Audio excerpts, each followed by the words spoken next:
Hello दोस्तों, आज हम बीएड का एक और इम्पोर्टेंट क्वेश्चन जो है हमारा प्रतिक्रिया पत्र एवं शोध पत्र उसमें अंतर के बारे में जानेंगे। तो आइए जानते हैं इन दोनों के बीच में क्या अंतर होता है।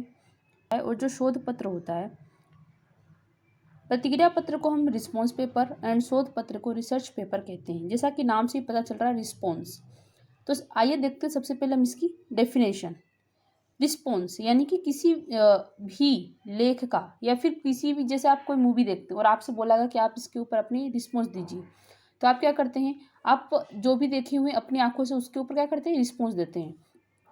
तो जो रिस्पॉन्स पेपर होता है वो वही होता है, एक छोटा सा निबंध होता है जो एक या कई ग्रंथों पर लेखक क्या करता है, उस पर प्रतिक्रिया व्यक्त करता है। यानी कि कहीं पे भी आप अगर अपनी प्रतिक्रिया दे रहे हैं, है ना, तो उसको जब आप क्या करते हैं, एक लेख के फॉर्म में तैयार करते हैं, तो उसको हम बोलते हैं प्रतिक्रिया पत्र। वही हम देखते हैं शोध पत्र।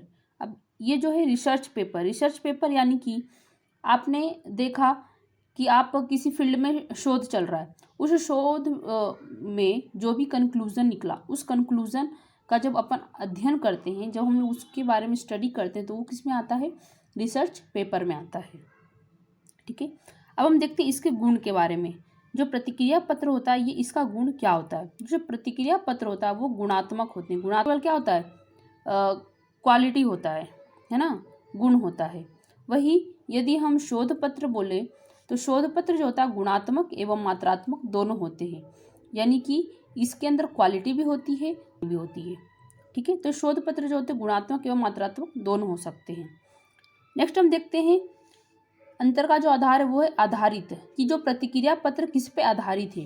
तो जो प्रतिक्रिया पत्र है वो तथ्यों पर आधारित हो सकती है और नहीं भी हो सकती है। यानी कि आप जो अपनी प्रतिक्रिया दे रहे हैं वो लॉजिकल भी हो सकता है और इलॉजिकल भी हो सकता है। वो तो आपके ऊपर डिपेंड करता है कि आप जो किस तरह का अपना रिस्पॉन्स दे रहे हैं।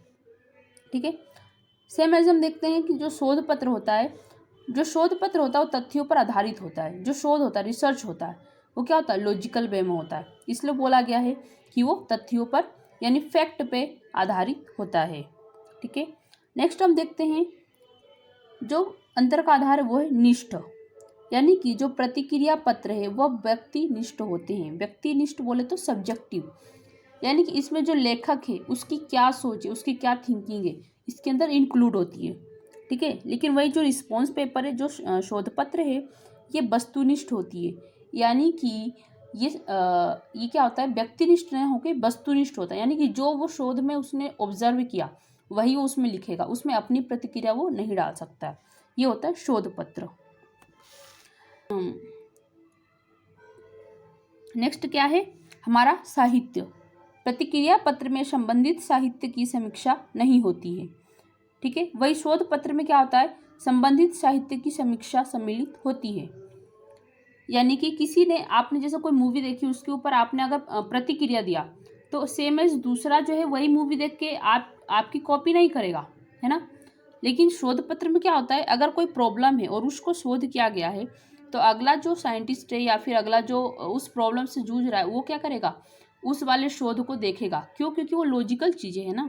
तो लॉजिकल का क्या है, उसका मीनिंग भी लॉजिकल है, तो वो क्या करेगा, उसमें उसकी समीक्षा सम्मिलित होगी। नेक्स्ट हम देखते हैं शामिल।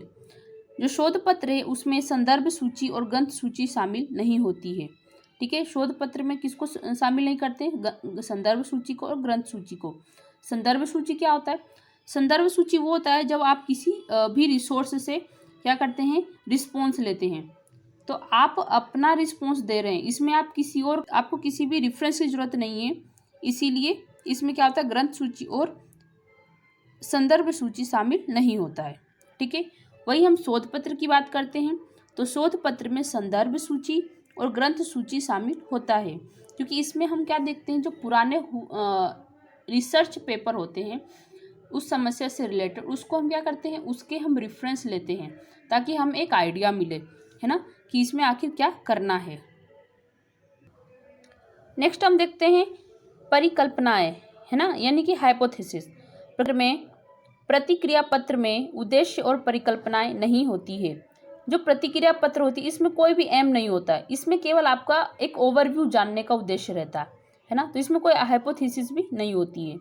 वही जो शोध पत्र यानी रिसर्च पेपर है, इसमें क्या होता है, परिकल्पनाएं होती है और इसमें उद्देश्य होता है कि हमें इस प्रॉब्लम का उनको सोल्यूशन करना है और इसके कुछ हाइपोथेसिस भी देंगे ताकि नेक्स्ट अगर कोई शोध करे तो उसके लिए क्या वो हेल्पफुल हो। ठीक है, नेक्स्ट हम देखते हैं प्रदत्त विश्लेषण प्रविधियाँ, यानी कि जो प्रतिक्रिया पत्र और जो शोध पत्र इसको हमने विश्लेषण करने में जो विधियाँ दी है उसको प्रतिक्रिया पत्र में प्रदत्त विश्लेषण प्रविधियाँ शामिल नहीं होती है। इसमें किसी भी प्रकार की विधि क्या होती है, शामिल नहीं होती है। वही शोध पत्र में यानी रिस्पॉन्स पेपर में क्या होता है, इसमें प्रदत्त विश्लेषण प्रविधियाँ शामिल होती है। ठीक है, नेक्स्ट हम देखते हैं जो प्रतिक्रिया पत्र जो शोध पत्र है उसके उदाहरण, है ना। तो उदाहरण क्या होता है कि आप किसी पुस्तक की समीक्षा कर रहे हैं, किसी फिल्म के ऊपर प्रतिक्रिया दे रहे हैं, या फिर किसी लेख को आप पढ़ के उसके ऊपर प्रतिक्रिया दे रहे हैं, आपने अपने नेताओं का भाषण सुना उसके ऊपर आप प्रतिक्रिया दे रहे हैं। तो ये सब उदाहरण है किसके, प्रतिक्रिया पत्र के। वही अगर शोध पत्र की बात करें तो जैसे क्या कर रहा है, विज्ञान एंड प्रौद्योगिकी उसके क्षेत्र में शोध कार्य किए जा रहे हैं, चिकित्सा विज्ञान के क्षेत्र में शोध कार्य किए जा रहे हैं, तो ये सब किससे संबंधित है, शोध पत्र से संबंधित है। आई होप आपको समझ में आ गया होगा कि प्रतिक्रिया पत्र एवं शोध पत्र में क्या अंतर है। ठीक है, ऐसे और वीडियोस को देखने के लिए हमारे चैनल को सब्सक्राइब करें और लाइक करें। Thank you.